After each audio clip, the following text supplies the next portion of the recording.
پیارے حضور، وعلیکم السلام. میرا سوال ہے جب ہم لوگ نے نماز ختم کر لیا ہم لوگ السلام علیکم رحمۃ اللہ کیوں بولتے ہیں؟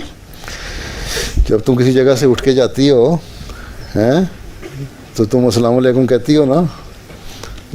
ٹھیک ہے نا، ٹھیک ہے نا. اب یہاں سے اٹھ کے جاؤ گی تو السلام علیکم کہو گی نا. میں جاؤں گا میں بھی السلام علیکم کہوں گا. تو جب اللہ تعالیٰ کے پاس ہم جاتے ہیں نماز پڑھنے کا مطلب یہ ہوتا ہے کہ ہم اللہ تعالیٰ کے پاس آئے ہیں اللہ کی عبادت کرنے کے لیے ہیں. ایک تو ہم السلام علیکم وہاں سے اس لیے کہتے ہیں کہ وہاں سے اٹھ ختم ہو رہی ہے ہماری نماز بس السلام علیکم.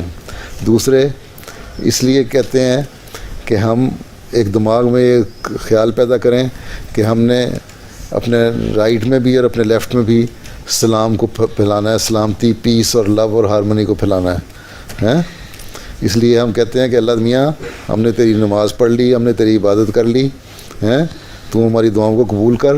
ہم تیرے پاس سے جاتے ہیں اور یہ اس وعدے کے ساتھ جاتے ہیں کہ ہم دائیں بھی سلام پھیریں گے اور بائیں بھی سلام پھیلائیں گے. اور جب جماعت میں نماز پڑھ رہے ہو مسجد میں اور تم رائٹ اینڈ لیفٹ جو سلام پھیرتے ہو تو ایک دوسرے کو سلام بھی کر رہے ہوتے ہو اور پھر اس کو مزید ایکسپینڈ کرو تو ساری دنیا میں سلامتی، لو اور پیس اور ہارمونی پھیلانے کے لیے. ٹھیک.